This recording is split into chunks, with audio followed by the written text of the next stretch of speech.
Hey, welcome back to another exciting episode of YOML. As you all know, this is the year of magical learning. We are actually almost halfway there. 150 is today's reflection number. And, this is about, I guess, how, the psychology of how humans and how we've been able to be using our ancestry inheritance to navigate the world. And we'll talk about more about it in the reflection, but I'll hand it over to Chris to make that happen. You got it. Yeah. So this is a favorite book of yours. You actually recommended this one to me. So Yes. I'll let you do the description. The book is Influence, the Science and Practice by Robert Cialdini. So a good Italian name. I like it. You described it. You're the one that recommended this book. I know this one. Robert Cialdini is a professor. He teaches psychology and marketing, in that area, about how people are using the psychologies and principles of psychology in business, in day-to-day life, and how people make decisions based on innate conditioning and behaviors. And this book essentially kind of like outlined the 5 or 6 different methods that people use to get other people to influence them. Hence the book Influence. And but for the interesting thing for me is that it gives me a glimpse into how people behaves and how we are basically a byproduct or the result of our genetics. We don't able to control how we react to certain things. For example, the first one is reciprocation, right? That is something we are compelled to do. If somebody gives us something, we want to give something back, right? And that's, for whatever reason, it's not taught. You are inherited from your parents. And for me, I'm kind of like intrigued by these kind of books because I want to kind of like learn about how decisions that I've made in the past really wasn't what I wanted. It's what I was inherited from either my parents, my grandparents, and my ancestries, millions of years ago, and my environment that forces me to kind of understand these, and understanding these can help me navigate, the world. And to me, this book, even though it may seem completely different from the other book, the Happiness Hypothesis, but to me, this book actually has commonalities in my mind to the other books. And this is why I recommend this book, because I kind of look past the concepts and the methodologies, try to get people to buy certain things. And this book may come across like that, but I don't take it as its book value. I took it as what I can derive from it. So that's why this book for me is a good book to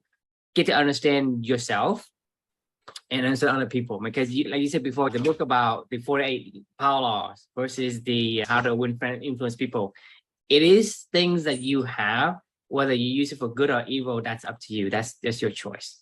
This is really about just the inherent things that your elephant does and understanding this is what your elephant's going to do. Like, I mean, you really can't change it. You can't change it. Because like I said, if the first rule is, reciprocation, right? It doesn't matter. If somebody gives me something, I'm compelled to want to pay them back. And a lot of times, depending on your level of empathy, you want to pay them back almost immediately. And if you don't pay them back, and the longer you hold it, the more at ease you feel. It's not your choice. You didn't choose to feel bad. It's just like, hey, I had a debt I need to repay. And even everyone among the people you call good versus the people who are evil, quote unquote, I don't want to make that judgment, but even in the mafia and the gangster, there's this concept of debt, right? You owe me, I owe you, and I call it I owe you, and all that. Regardless of where you come from, this kind of conditioning, it is embedded into your DNA. You either learn from it and use it for good, or use it for bad, or prevent other people from using on you. Right. Because sometimes I will give you a piece of candy and then I'll ask for a $100 donation. Right.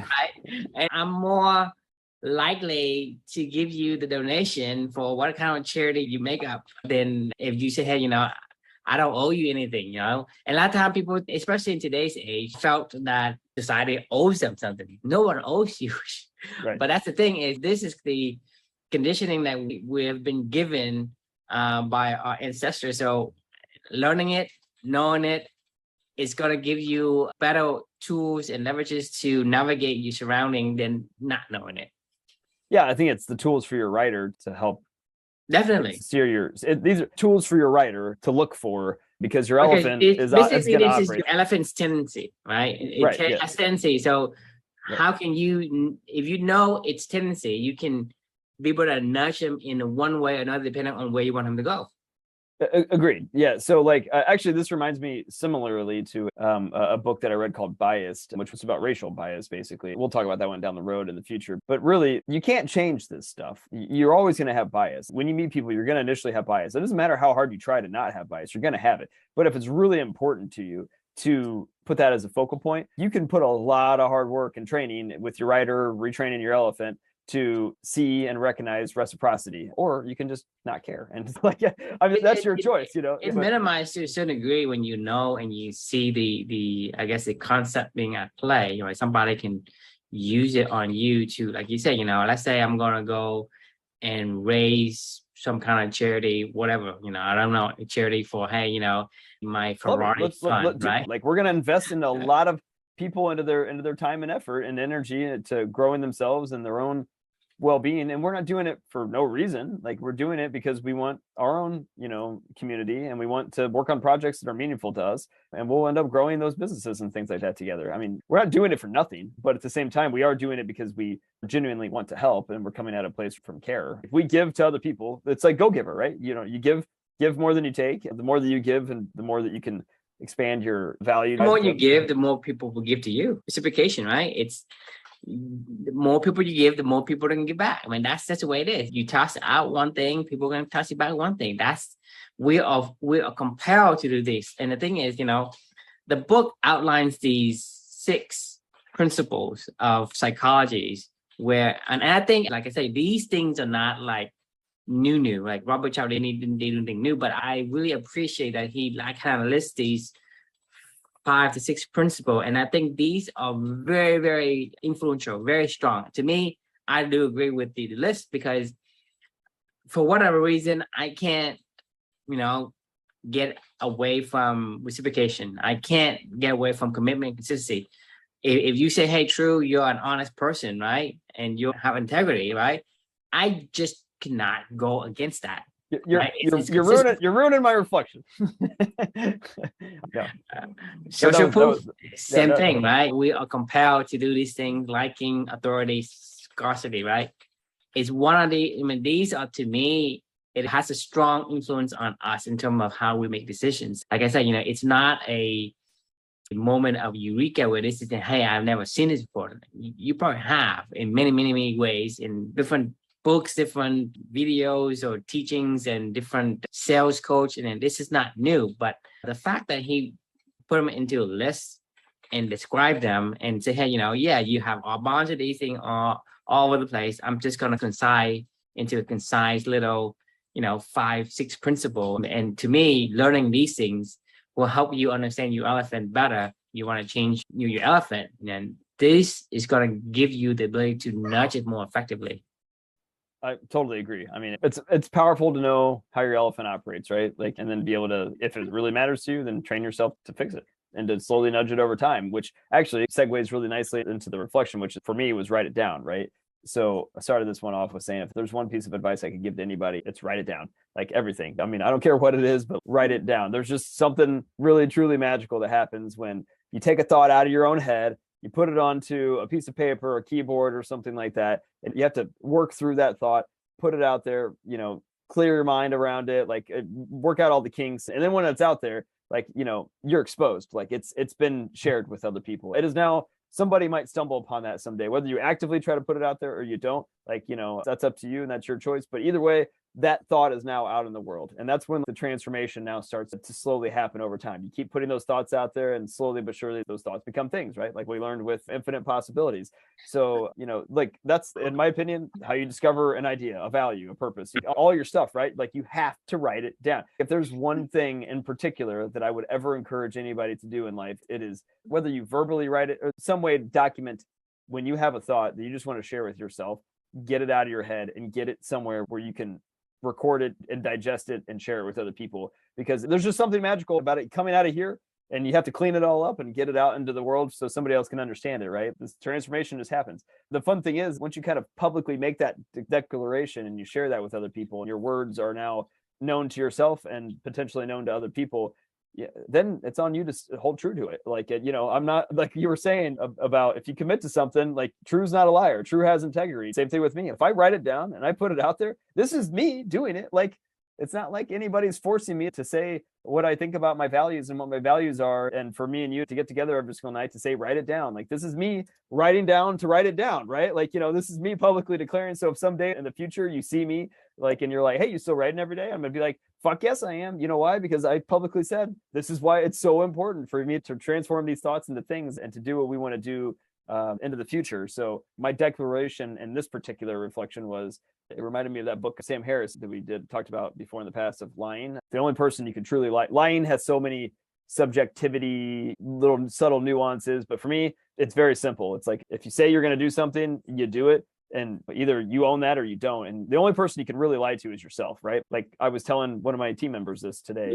I don't really give a shit if you tell me you're, integrity is one of your core values. If you write that down and you explain to the world what that is, and then, you go and do something completely different, like that's on you at that point in time. And you're the only one lying to yourself. I didn't ask you to do that. I didn't say you had to publicly declare that integrity was one of your core values. You did. You told yourself that, and you said this is important to you. Therefore, like, you are now committed to that. And if you don't, then you're just lying to yourself. And that's when, for me personally, as I was working through this reflection, this is actually when I decided to add integrity as one of my core values myself personally. So this was a new addition on this journey. I always like to think of Amelia kind of leading the little tracks for me to go follow and find. And I found this one along the way. It was like, look, if you're going to take the time and write this stuff down and share this stuff with the world, mean it. Yeah, right. Like, what's the point if you don't mean it?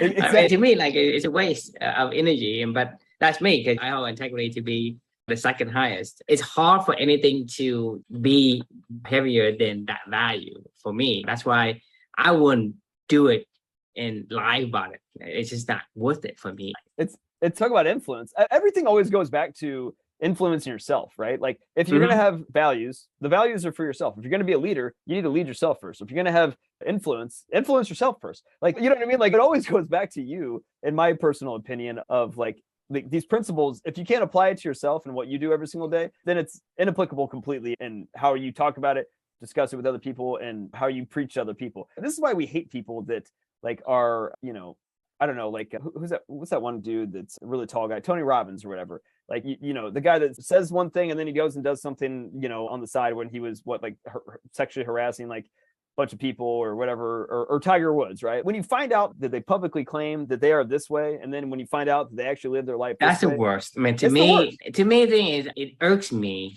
And, I'm sorry to kind of ruin your reflection, but it irks me so much because the value I hold so high. So when I see this kind of thing, it irks me the hell out of me that it's just like, for me, it's like just talking about a book about Patagonia, right? Patagonia. Yeah, right. But right. Everybody loves that book. I mean, for some reason, I just can't chew it. Because it doesn't logically make sense. That's not what he's doing, because he's making, like, he's smoking 5 cigarettes instead of smoking 20 cigarettes, but he's still smoking. But that's my point.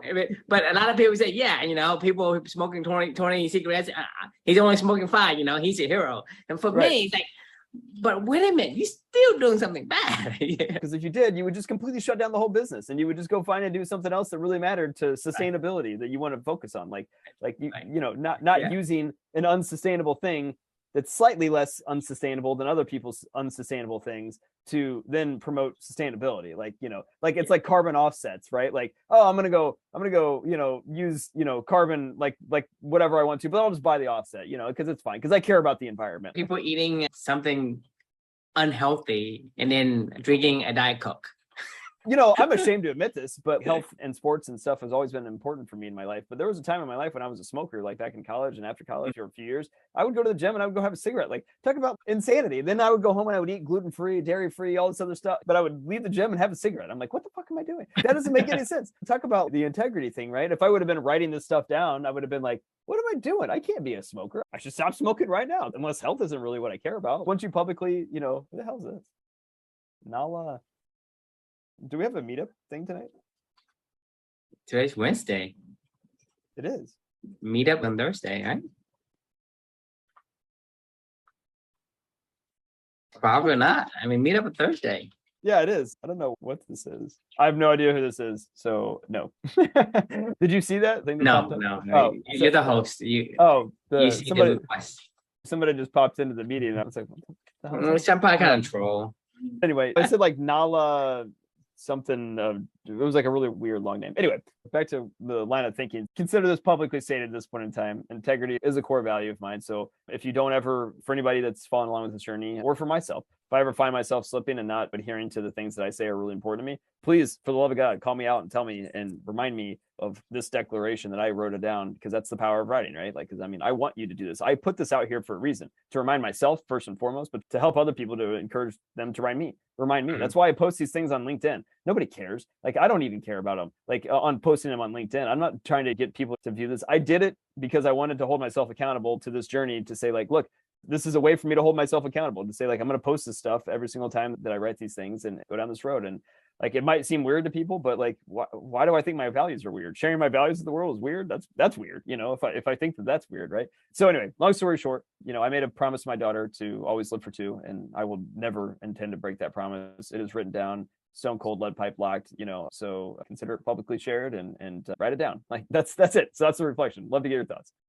Yeah, I think it's great that we write it down. And like you said, when you declare something publicly, you have this urge to keep it, because the law says, you know, one of the law of being consistent, right? Commitment and consistency. That's number two. We are strongly compelled to play the part that we have claimed or was given.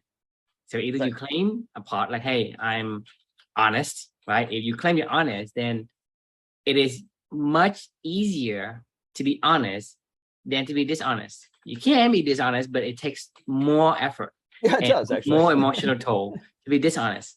Just like we said, you declare yourself to be this or that. Back in the previous episode, we talking about, you know, you want to be a writer, right? So you want to claim that role. Once you claim that role, you're going to think like one. You're going to be, hey, what a writer does, I'll do those. You know, whatever the writer does, you do, just because you claim that and you want to make sure that it's consistent with that image or that role that you take on. And so I think the reflection you have right now, right here, is really, really crucial. It's just because when you declare something, it doesn't matter if anyone's going to call you out on it or not. You will. Compare yourself. Right. It's not even you. It's like your elephant is compelled to do that. And so that's one thing I want to point out. I don't want to talk about like, you know, these concept about the book is great. And the book, I think, is intended for like marketing professionals and how salespeople and how to use them. But for me, what I take out from this book is, you know, let's talk about the art of running downhill, right? To me, this book applies to that, right? You're talking about having an elephant and his tendency to do, you know, this and that and other. You think about it, when you want to go downhill, for example, just like what you did, you publicly declare something. It just makes it easy for you to keep, because your tendency has already gone down that path. You are going with the flow of the river, right? So you're just basically using a tailwind. You're just using the wind or the current. Bottom line is the art of run down here is you structure your tendency in a way that you are leveraging that to accomplish something. You want to tack on the integrity, right? All you have to do is write it down for one and declare it. So the first thing is when you declare it, this concept kicks in and say, well, I got to live up to it. And it doesn't matter if anyone calls you out, you still do it because that's what you're conditioned for. Your elephant will just do it. Like you're running downhill. Like downhill running is, like you said, your elephant. Because that's what they're good at. They've been trained for so long. Right. That's what they're good at. And so you basically say, you know, if the river current going down that way, all I have to do is put on get a boat and just go down. I don't really need to have a paddle. Same thing with a boat and the wind. If your wind going your way, well, you put up a sail and just use the tailwind to propel you forward to whatever. You don't even have to paddle. That's the beauty of these concept that we learn in these books today. Because we talk about the art of run down here, right? That's one thing that's something I talk over and over again. And another thing I talk about is about, how our elephant can't understand English. It doesn't understand the language that we know. It can only understand action. So when you actually perform an action, the writing down something, the declaring something, you are telling your elephant that's a good thing. When you do that often enough, your elephant understands it. Elephant can only understand action. So that I think for the sake of having to write down, actually give you a lot of forward momentum in terms of getting to where you need to be. Because when you write down, your elephant's gonna say, well, that's what he wanted. Therefore, when he keep doing it, that means that he wanted more. It means that I am doing the right thing. I'm doing things that he wants to do. So the action is going to confirm to the elephant what it is that you want him to do. And so that to me is one of the secret that I think, in my opinion, my hypothesis anyway, is the only way to talk to your elephant, to talk to your subconscious, to build that habits. Yeah. And having the ability to train an elephant, but using, you talk about the elephant whisper, right? We're talking about how do you whisper to your elephant? Just like, for example, how do you train a dog, for example? Like how you train a dog? Like, because you, for example, you know how to train a dog. I'm sure that it would probably be get to know the dog really, really well and make sure that you. I'm talking about the natural instinct of a dog. For example, you put a dog in a place where he sleeps, he doesn't pee there unless he has to. Right. You don't have to teach him that. Right. Would you agree?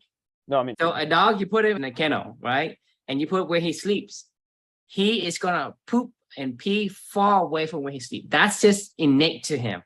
Right, unless it absolutely has to, yeah. We do too. I mean, for example, if you sleep on a bed, right, you're not gonna poop there unless you have to, because you can't get out or whatever. Right. But the point is, to train a dog, to train a puppy, you put it in a cage, and you leave, you let where he sleeps.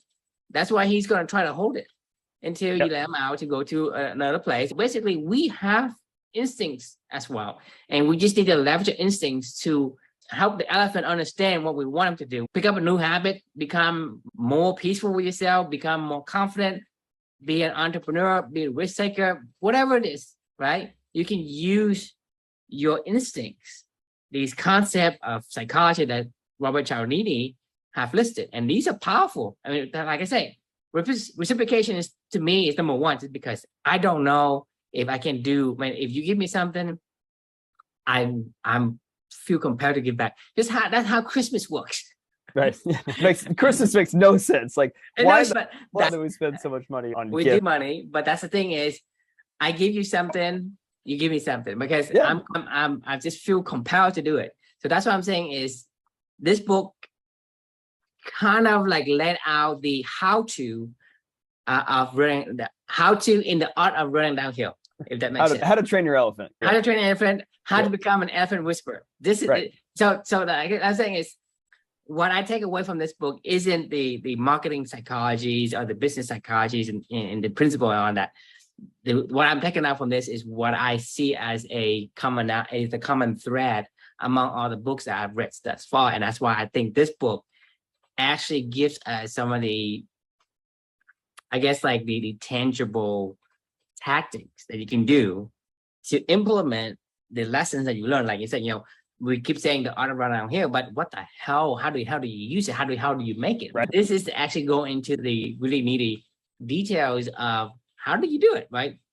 You find your instinct, just like I told you. You become a dog whisperer. His instinct. He wants to be fed. He wants his favorite treat. He don't want to pee in his bed, right? Therefore, you use that to give him the ability to say, "Hey, don't pee here, pee there." So when you don't want him to pee, you corner him into that little space. And then when you want him to pee, take him out to a space where he has no other, I guess, bias or anchor.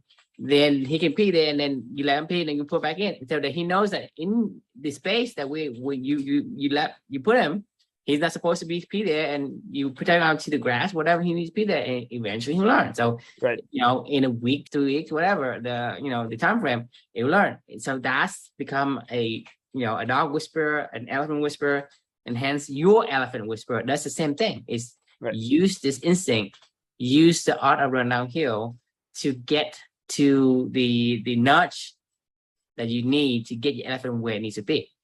Agreed. I would flip that around too, to say, when you have something inside of your head you feel like is you, and you're doing something different on the outside, whether or not you've publicly declared it or not, it's irrelevant. I'm totally guessing here because I'm not a part of the LGBTQ community, but I'm assuming that it's probably a pretty horrible thing to feel like I'm one way inside of my mind, but I'm acting another way on the outside. So it probably feels like you're pushing an elephant up a hill when you're doing that, right? Like, and it's really probably hard to push an elephant up a hill. And that's probably why it feels so relieving. It's very taxing. It's taxing to go against the wind. It's very taxing to go up the river. It's very taxing to go up the hill. That's why we're talking about the art of running downhill, the art of, you have to reorient your environment so that you're going down the river and not go up the stream. Don't go against the river. Don't go against the current. Right. And that's the point. It's to get, but the thing is, this is what we say as a aphorism, but at the same time, it is hard to implement. So that's why I don't think it's hard to implement. This is a practical way for you to implement. What I'm saying is people don't know that until we say, hey, Robert Cialdini, he wrote a book about psychology, but you can actually use it to train yourself to become your elephant whisperer. Yeah. I'm basically borrowing Robert Cialdini's word to explain to you, how do you run downhill? How do you run downhill and go with the current, with the wind? Yeah, for sure. I think the concept of leading people and being a leader in general, or influencing anyone, creating a business or whatever, anything that you want to do, if you don't do it for yourself, then no one else is going to give a shit. I truly believe that. If you don't lead yourself, no one else is going to want to follow you. Like, if you don't know how to influence yourself, no one else, you're not going to be able to figure out how to influence anybody else. If you don't know how to, if you're not going to start a business that is relevant for you, no one else is going to believe your story about why you started this thing or wanted to do it in the first place, because you want to solve your own damn problem. Yeah, if you can't convince yourself, how can you convince somebody with less information? It's just not possible. It's a fool's errand at that point, actually. And it's really funny because I'm seeing this every day as I'm meeting my new team members, and I'm going through our initial one-on-ones, and I'm asking them to prepare lists of their initial values they wanted to share with me. And bless their hearts, like, a lot of them had some great reasons and why behind it, but a lot of them also couldn't really eloquently explain what that meant to them. And that was my challenge. You and I in the beginning, if you ask me what was my values, like,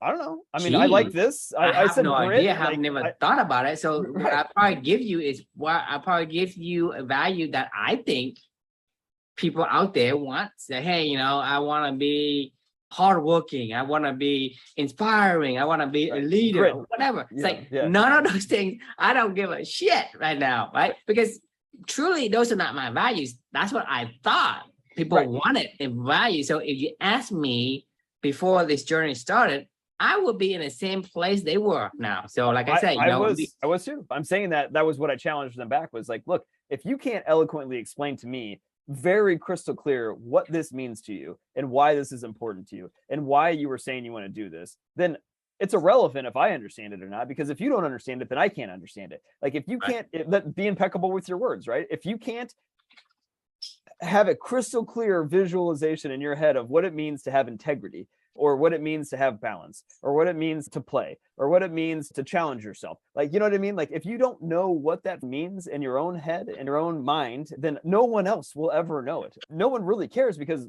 values are impersonal anyway, right? So like that's why you write it down. You got to get these things out of your head. You got to work it out yourself. And you work it out through writing, and you work it out, and you get your elephant to start walking downhill, where he's like, oh, the elephant. You have to work it out through. I mean, writing is an action. So it could be other stuff. It could be writing, I don't know, carving in the stone, dancing. I don't care. I don't care what you want to do, as long as you record a podcast. Right. Yeah. Exactly. That's what I'm saying. Actions, right? And writing is an action. And for you, writing is your action. For other people, it could be different. But the point is, your elephant can only understand actions. Yes. Exactly. That is how you start to walk down the hill. Like, because your elephant just walks. Like, it can either walk up a hill, or it can walk on a flat plane, or it can walk down a hill, right? But to your point, the next step the elephant takes, is it a downhill step or is it an uphill step? If it's a downhill step, it's because you told it to take a step, because you did some sort of an action, took a step that way, right? It's only going to go as slow as it wants to go, but you can maybe pick the terrain of up, down, flat, or whatever. Obviously, when he goes uphill, it's going to be much slower. That's why we want to have the art of running downhill, right? And it hurts. It's That's tiring. The art of running downhill is, there's an art to running downhill, because not everything that you encounter in life will be smooth sailing. It just isn't. But the point is, once you understand your tendency, you understand your elephant, you can nudge it in direction. Like I said, if you have a sailboat, right, and the wind is going against you, right, you need to take down the sail so it doesn't push you the wrong directions and push you farther away from where you want to be. Right. That's what I'm saying. This is one of the concepts, is the art of doing it, right? If the wind is going in your direction, well, put up the sail so that it carries you. But you can't just say the sail is going to stay put. It doesn't change. When the wind carries it, it goes wherever it carries, right? You will never get to where you want to go. You'll never get to the destination that you want to go, because the winds are unpredictable. It could blow, the opposite direction. It could be you're blown to the side, to the east, to the west, or it doesn't blow. So the thing is, how do you get to the destination if you don't utilize the timing, when to put up the sail, when to put down the sail, when to row, when not to row, all these things. These things are part of the how to in the art of running downhill, because is what you need to do to get to where you want. Because if an elephant continues to do whatever he needs to do, there's no telling where you end up. Because if you're going uphill, right, it's going to be harder and it's going to be slower. This is physics, right? Yep. So that's what I'm saying, is when you have a tendency, it's so much easier to piggyback on that tendency. Just like you said, if you declare something, that it's easy for you to keep that promise, because you have a tendency to keep the commitment and consistency. Right. Right? Who likes to lie? Nobody likes to lie. Like nobody wants to feel that internal conflict of saying, feeling. No, one thing I think some and, people like to lie. It just only if they say if your value is if one of your values is lying and you lie all the time, are you even a liar?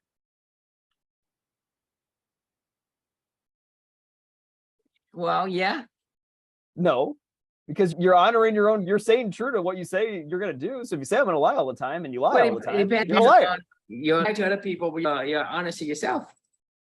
Right. Depending on what that perspective of the word is. If the word is, say, hey, are you a liar in the eyes of the people? Yes, you're a liar. But are you a liar from your perspective? Then you're not a liar. I mean, that's the only person I really think you can lie to. I mean, because if you say that lying is one of your core values and you do it, then good for you. But at the same time, you get to the point where if you're a liar, you have to lie to yourself to actually become a real liar.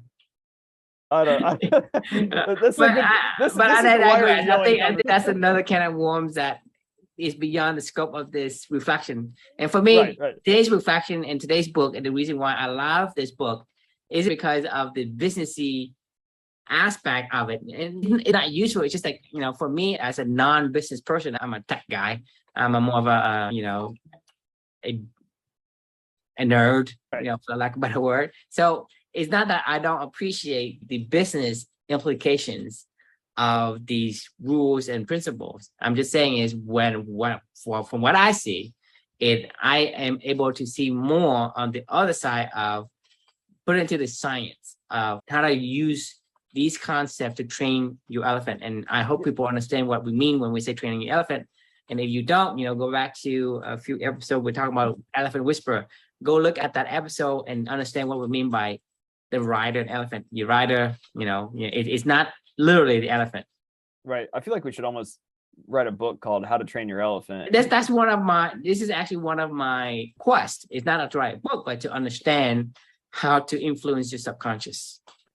Right. But I'm saying we should, you can, if you know that you can influence your subconscious by writing it down, what we want to influence our subconscious with, we can be training our elephants, and we could write a book called How to Train Your Elephant, which is basically what we've been doing anyway with the Year of Magical Learning. Yeah, it is. We've been training our elephants, right. It is.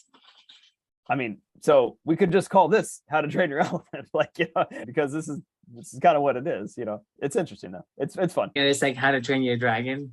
Right. Yeah, that's what I was thinking. How to Train Your Dragon. But what is that about anyway? I've never seen that actually. You watch that How to Train Your Dragon? I've never seen it. I know the title. Oh, it's a cartoon. Okay. So I don't know what it's about at all. That was what I was thinking of, how to train your elephant, but it could be How to Train Your Dragon, I think elephant is more fitting based on Jonathan Haidt's. Oh, no, I know. I meant like playing off of the How to Train Your Dragon, we'll call it How to Train Your Elephant. I'm saying don't call it How to Train Your Dragon. I'm saying call it How to Train Your Elephant. All right, awesome, man. So that was a good one. The question we can leave with everyone is, what personal commitments have you made publicly and shared with the world? Because if you haven't, then Yeah, I don't know. Maybe you have something that's you're not doing what you think, inside feels. You feel that the inside and how you want to live your life. So share it and don't be afraid. No one's gonna call you out on it, right? Right. No one's gonna say, hey, you say you're this, now you're not. But that's the thing is, this is an instinct that you have, and you just use it as a leverage to get further in whatever goals or aspiration that you want to have, right? It's gonna give you a nudge, just like the wind behind the sail. If you have the sail, the wind, right? Put up the sail. That's what I'm saying is these things are going to give you the leap in terms of the achievement that you have, because the elephant has already been trained in that aspect. You need to add the cherry on top. Well, it's fun to learn how to train your elephant, and maybe we'll write And another I'm book sure there will be more. And And in these books, that when they talk about something, we can see some common thread with other books, and we just distill it in a way that we understand how we use it. It doesn't have to be like, hey, the way the book is written to say, hey, use it in this way, use it to write advertising or to run a business, a marketing campaign, or to sell more products, and how to price certain things in a certain way. Well, use it however you want that's to. one, literally. How do I train my own subconsciousness to make myself be able to keep my commitment better and more, easier than if I go against the grain. This goes back to what I was trying to say. Maybe I wasn't saying it.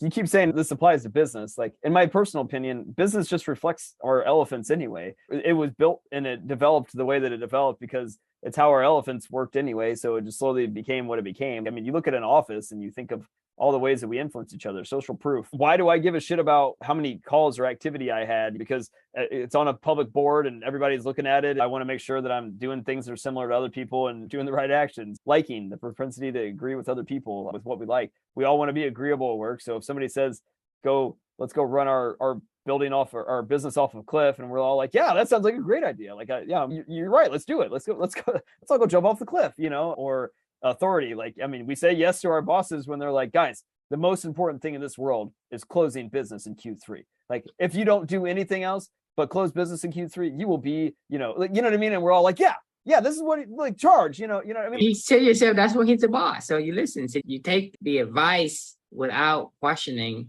is it valid? That's why, I mean, I think it's a lot of these things is how we navigate primal life in the past, right? Right. These things are shortcuts. Basically, they are mnemonics for us to say, hey, this one likely, this one unlikely, right? This one likely danger, this one unlikely danger, right? You want to be able to make quick decisions, right? Because if something is rustling in a bush, right, you have less than half a second to figure out what you want to do, right? Should I run? No, I should stay and fight. No, I should not be dead, right? By that time, what you decide then, that's why you can't really process these things. You have to say, well, it's a cue. There's a cue. I pick it up, you run, because chances are something rustling in the bush is gonna be more powerful than me. Therefore, I don't need to fight, right? That's what I'm saying is you always run. Like 90% of the time you will run. Only when you have a death wish or you have some ability, right? Or you have some armor, it gives you confidence, and you say, I'm gonna stay my ground, and I'm gonna, pike this animal or whatever this is rustling, Matrix, right? Use the Matrix on people where you're like, somehow bending time and space because you just have all these Jedi powers or whatever around you, and you're just that confident. Yeah, no, I know exactly what you mean. That we'll do in the future. For our future, I have a reflection that's about this one in particular because it was about haunted houses and roller coasters, right? Like, I tried to train my elephant on a haunted house and a roller coaster down in Florida, and it didn't work. I was like, because you don't have time to think. You're just like, I was trying going into it. I was like, control your heart rate, control your breathing. Let's try to do this. And then, didn't work. But the thing is, you can train it because that's what people call desensitizing. Because basically, this is go back to my theory again. It's like your elephant can only understand actions. If you keep doing it, eventually it's going to get desensitized. I don't know how long it would take you to get over the thing completely, but any of these conditioning can be retrained because, like I said, you're talking about having 1 million years of conditioning. To undo them might take some time, right? That's unfair to say. That's what I'm saying is I truly believe if you can retrain You can retrain an elephant, you can retrain a dog, you can retrain a horse, you can retrain whoever you want. Retrain your brain. It's the same thing. Is your subconscious can only understand the language of actions. If you can do that consistently and you can give it a way to create a mental state that say, hey, this kind of emotion is what I want, then eventually it's going to accept it.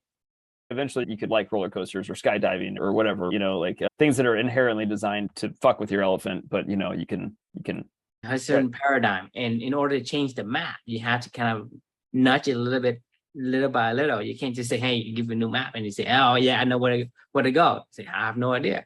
And so that's what I'm saying is, the important thing is, you understand your instinct, your conditioning over the million years, and eventually you get to the point where if you don't want them to be happening to you, you can retrain that portion if you don't want it.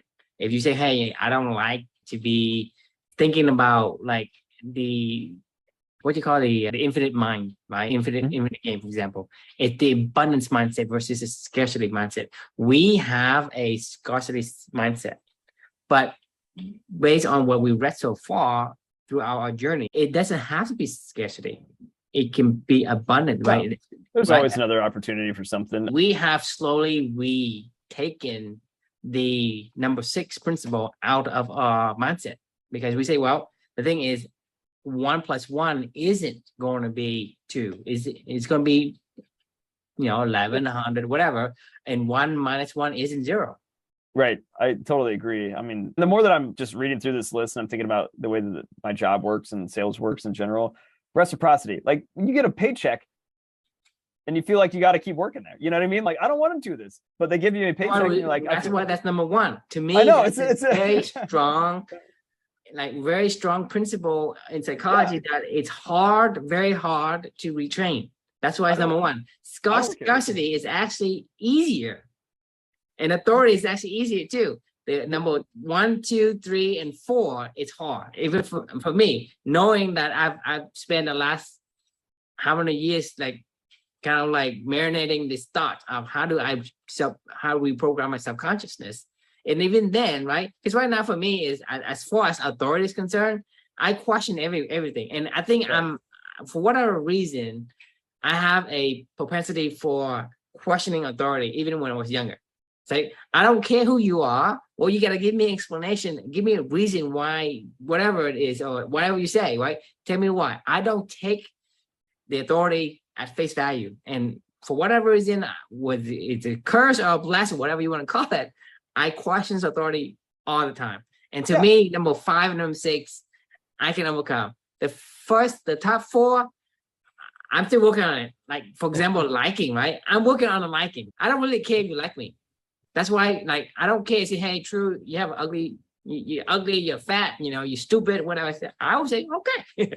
I don't really care. It's a mind training. But I've been training my mind to do that. You got to like yourself. This goes back to everything. You got to like yourself first, before anybody else is going to like you. You know what I mean? It goes back to you got to be able to influence yourself.